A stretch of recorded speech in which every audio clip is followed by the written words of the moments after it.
Well, good morning, church. I trust that you are all doing well in this very strange time. This is my first time recording a sermon this way, so bear with me as I figure it out. I've got notes I have plastered all over my wall, and we'll see how this goes. I've been sick. My family's been sick for the past week and a bit. The boys are okay, but Aaron and myself and the girls are sick. I think we're on the tail end of it, but as following the government's guidelines, we have been quarantined, so we haven't left the house in I think 8 or 9 days now. Starting to get a little stir crazy, but I think we're on the tail end of it now. As a church, of course, this is new to us, and we're trying to figure all this out moving forward, what this looks like. How do we continue to be the church? How do we worship? How do we do all of this? As far as sermon schedule goes, we're going to be adjusting a little bit, just to take in the current events and where we're at.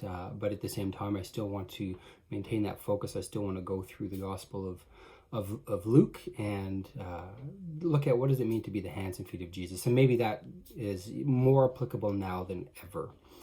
As I have had lots of time to think, and as I work from home, where I'm here recording in my bedroom and where my workspace has been thinking through a lot of this stuff.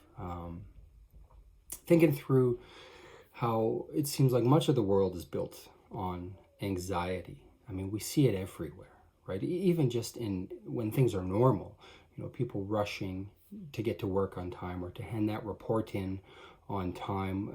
Everybody's always in a hurry, always. It's from one place to the next, to the next, to the next. And then eventually you get home and you're tired and you haven't solved life's problems yet, only to get up and do it all over again the next day. What we often do is we'll set our goals higher and higher, and then when we do reach them, we set new ones that are even higher. If we don't, then we think of ourselves as failures, and it's this rat race that we're continually going through. I think we've seen this explode exponentially in the past couple weeks with this virus. People are more frantic now than ever, and perhaps with good reason. We do need to take this seriously and take the government's guidelines seriously. I've had to stop reading the news for my own sake, just because it seems to be filled with a lot of fear and anxiety and negativity right now. So what I want to do this morning here, if you have your Bibles with you, turn to Luke chapter 12, verse 13.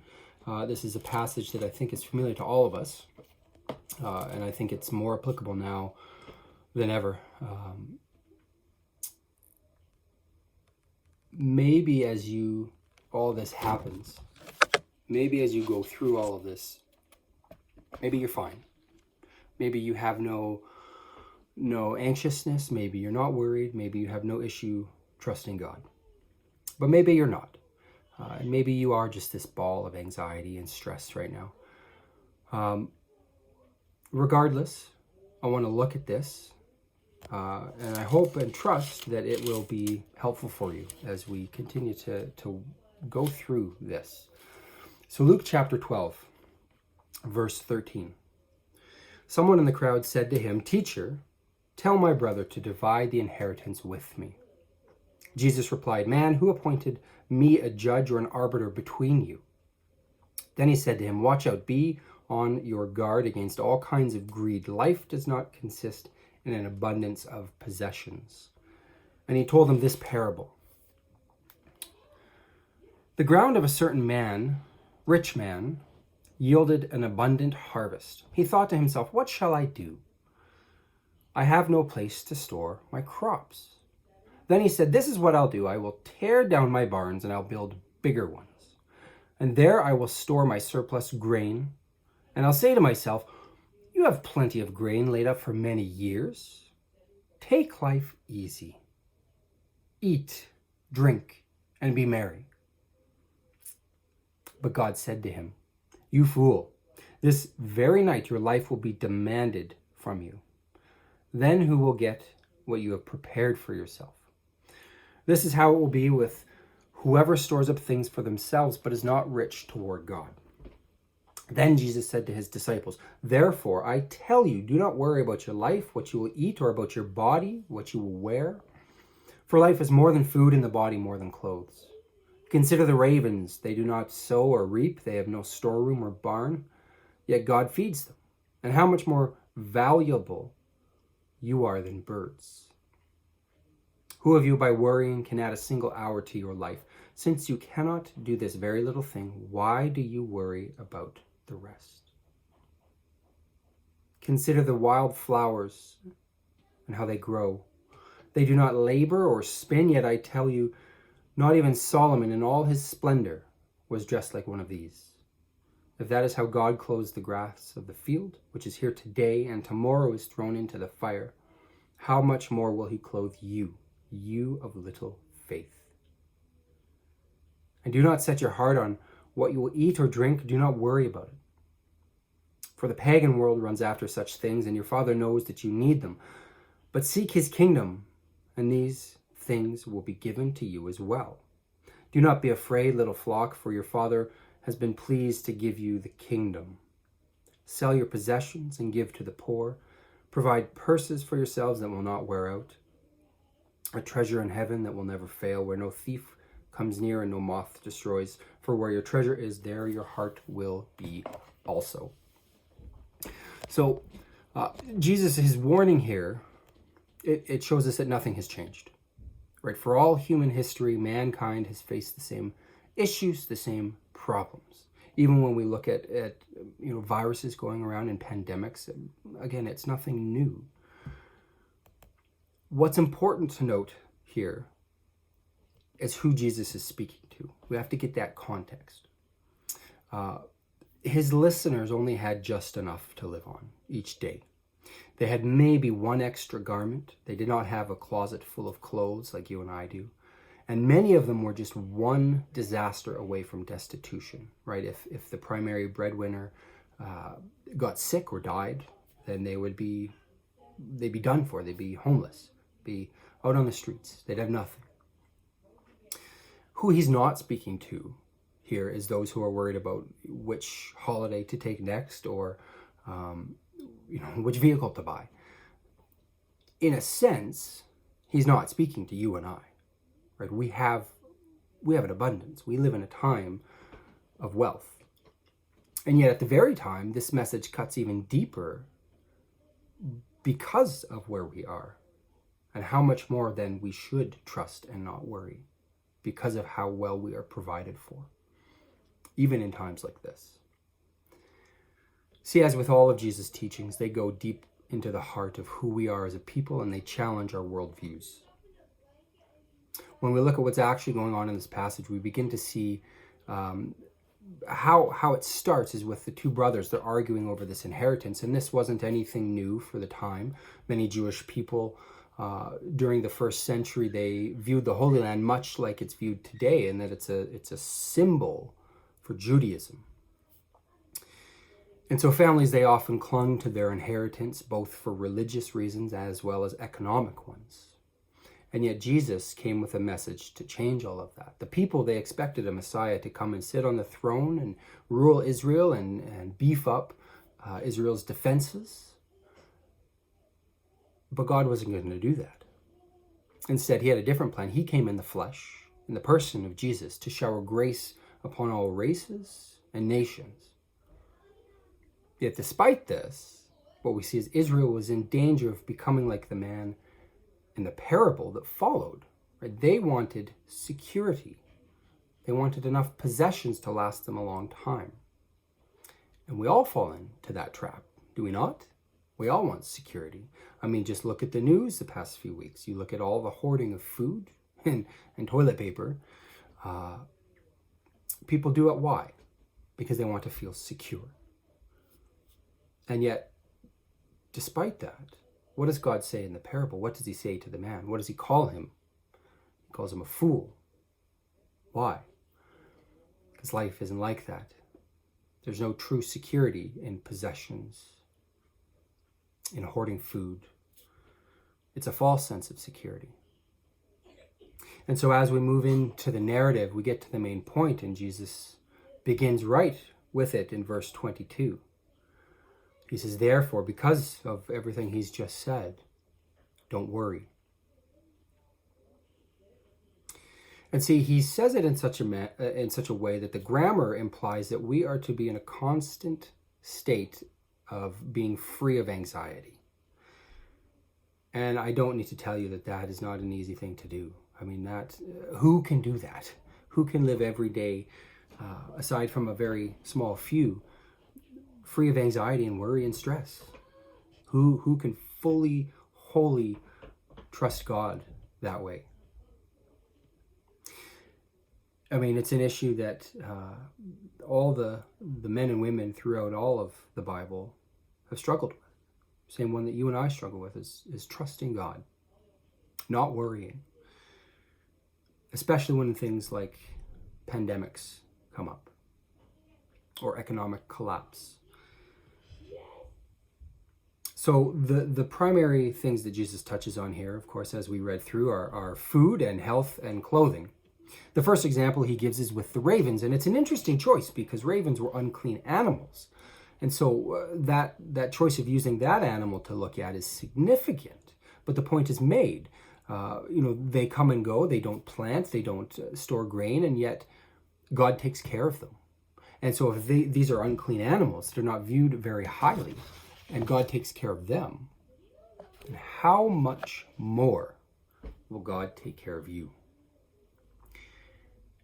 And really, I think that's at the heart of our worry and the heart of our anxiety. While anxiety is a natural response to events that we cannot control, when we worry, we ultimately cast doubt on God's care for us.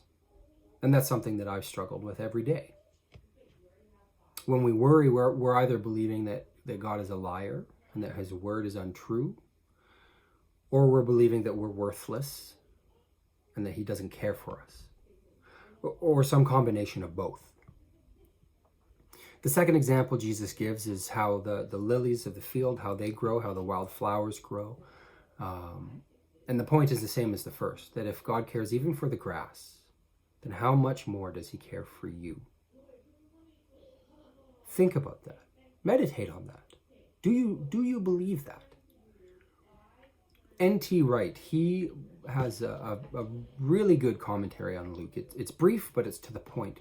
And in it, he says this. He says, the kingdom of God is, at its heart, about God's sovereignty sweeping the world with love and power, so that human beings, each made in God's image and each one dearly loved, may relax in the knowledge that God is in control. Wow. He goes on to say that if the God that you worship, if you view God as distant and removed or without personhood, then of course you're going to be worried. If, however, your God is the God of the Bible, is the God that we call Father, who calls you his child, then what is to stop you from trusting him? And that's a question that cuts right to my heart. It's a tough question. It's one, again, that the biblical authors wrestled with. It's one that Job wrestled with. And so I want to take some time. We've looked at it before. If you recall, I want to look at the story of Job. And I think at this point in time in history where we're at, his story is incredibly applicable. The book of Job isn't meant to answer the question as to why we suffer. In fact, I don't think God ever truly answers that question in the Bible.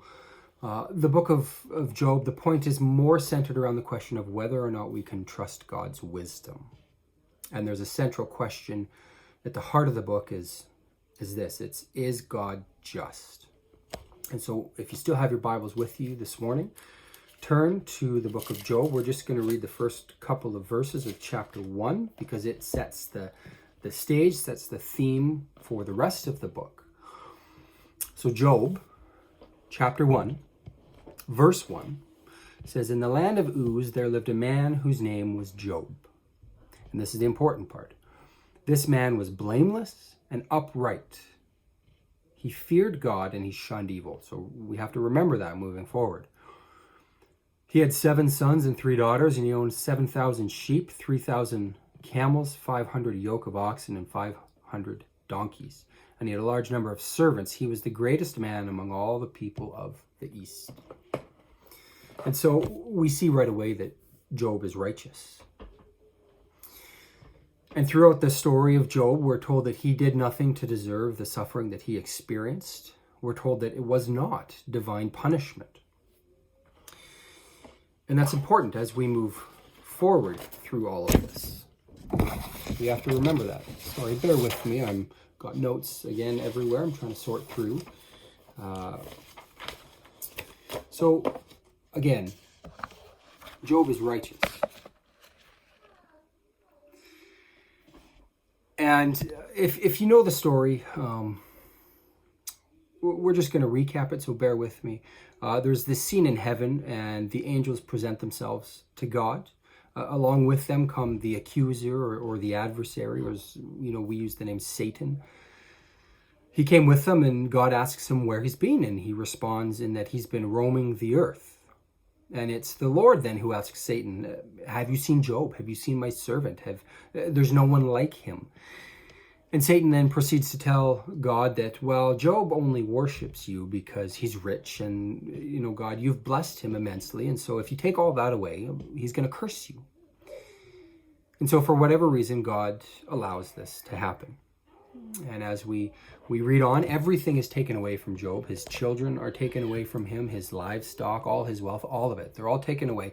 And how does Job respond? Verse 20, At this, Job got up and tore his robe and shaved his head. Right, that's that ancient Near Eastern sign of grief and mourning. Then he fell to the ground in worship and said, naked I came from my mother's womb, and naked I will depart. The Lord gave, and the Lord has taken away. May the name of the Lord be praised. In all this, Job did not sin by charging God with wrongdoing. God then afterward, he allows Satan to inflict Job with painful sores. He begins to take his health away. And Job has this exchange with his wife, and eventually he says, shall we accept good from God and not trouble? And we see right there, we see the heart of Job's worldview and the heart of how he views God. And it is more complex than we often give him credit for. It's then that his 3 friends arrive, and they mourn with him for about a week, rightly so. And then they begin to talk, and there's this back and forth, and it's, as you read through the book, it's this poetic dialogue and between the men for about the remainder of the book. Job and his friends, they come with this assumption. And the question being asked in the book again is God just? Does God run the universe according to this strict principle of justice? And if he does, then how do you explain Job's suffering? And in the book, there's this big assumption as to what God's justice looks like. It's that if you are wise and good, then you will receive blessings and reward. But if you're foolish, or if you're bad, you're sinful, well, then you will receive suffering and punishment. But in this story in Job, we don't see that. In the midst of his suffering, Job prays. He also curses the day that he was born. Job's argument is that he's innocent. And the implication then is that his suffering is not divine justice, which is true because God said so at the start of the book. The conclusion Job then draws is this, that either God does not run the world according to his justice, or God himself is unjust. But then his friends speak, and their argument is that God is just. The implication then is that the world is ordered by his justice, therefore, Job must have sinned. Job must have done something wrong to bring this suffering upon himself. Job defends his actions and he proclaims his innocence. He's all over the map, and rightly so. He's struggling with this. He wants to believe that God is just, but he also blames God for all the injustice in the world. He then demands an explanation from God, and it's interesting in verse 31, chapter 31, verse 35. Says, this is Job, he says, "Oh, that I had someone to hear me, and I now sign my defense. Let the Almighty answer me." Afterward, this man named Elihu, he shows up, and his argument is the same as his friends, that God is just and he runs the world according to his justice. But he draws a different conclusion. He argues that suffering may be a warning to avoid future sin, because it builds character. Elihu, he doesn't claim to know why Job is suffering, but he does say that Job is wrong to accuse God of being unjust. And then we get to chapter 38. God shows up in this storm, and he speaks to Job personally, and he responds to Job's claim that he's unjust and that he's incompetent at running the universe. And he grills Job. He begins to ask him, where were you when he created the cosmos, when he created the universe? And then he goes into all this detail about all his creation. The point is this, that there is a deeper assumption that it ties all this together, and it brings us back to our passage in Luke that Jesus taught. It's this, that Job and his friends, they assume, and we do this as well, that they assume that we have enough perspective, that they have enough perspective to make any sort of claim about God's justice and how he ought to run the world. And God shows them that actually he has his eye on every detail of the universe, and Job's view is limited. Therefore, he's not able to accuse God of being unjust. In chapter 40, God then asks Job if he'd like to run the world for a day according to, their strict sense of justice and how they think God should do it. And running the world according to justice, we realize, is much more complex than we would ever be able to know. It's not nearly as black and white as we may want it to be. God does not explain why there is suffering. He doesn't explain why Job has suffered. But what he does do is he points out that we live in this amazing world that is not currently designed to prevent suffering. And so where does this leave us? Well, Job asked God for an answer to his suffering. God doesn't give him one, other than pointing out that Job does not have the perspective or the understanding. So instead, Job simply needs to trust God in his wisdom. Job then eventually, he becomes the kind of person that no matter what comes his way, he can trust God's wisdom. Right? God blesses him afterward at the end of the story. This all brings us back to Luke and to his teaching, to the teaching of Jesus. Again, we're called not to worry. And we've seen people hoarding all sorts of things the past few weeks. As Christians, we are called to what we see here in Luke. The point that Jesus is ultimately making is, it begins with the inheritance, that the brothers arguing over the inheritance, and at the heart of it is greed. And then he tells the parable about the man who is, incredibly wealthy and well off, and what does he do with it all? Well, he just puts it in a storehouse and keeps it for himself. And then from there he goes into this teaching about not worrying about what you're going to eat or what you're going to wear, about your body or any of that. And so what his point is that as Christians, we're called to an attitude opposite of greed. We are called to be generous. We're called to be compassionate. We are called not to worry, not to be anxious, but we're called to have this trust that is almost that we can't even understand it, right? That it's this perplexing trust that doesn't make any sense. And so if we can trust God for all of our needs, if we can do that, then we can be generous with what we have currently. We can hang on to it loosely. And so that's the point here that Jesus is making.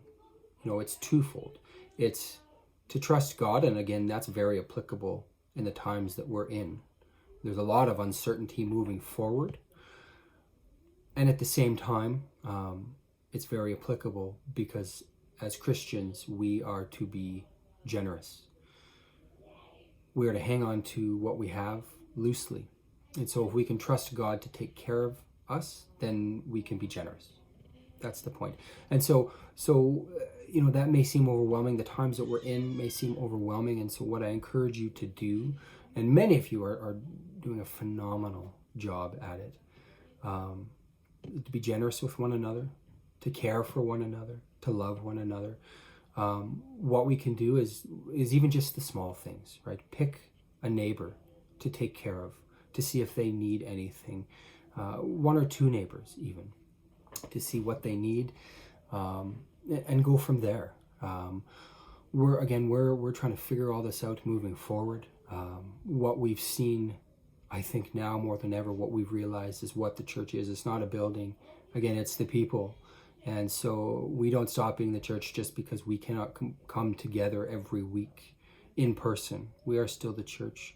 And what I've been encouraged by is thinking of the first Christians and when plagues would hit, you know, Roman colonies, and the people, they would leave the cities, they'd spread out to the countryside. Well, who is it that would stay behind to take care of the sick? It was the Christians.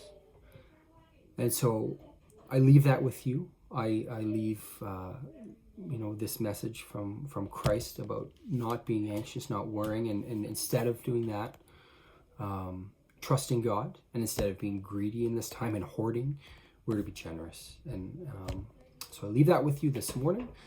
God bless you, and I'll be in touch as we figure out what pastoring looks like for the next few weeks and likely months. So I'll be in touch with all of you. Love you, church family, and we're praying for you. So I hope you have a blessed Sunday morning, and we'll talk to you soon.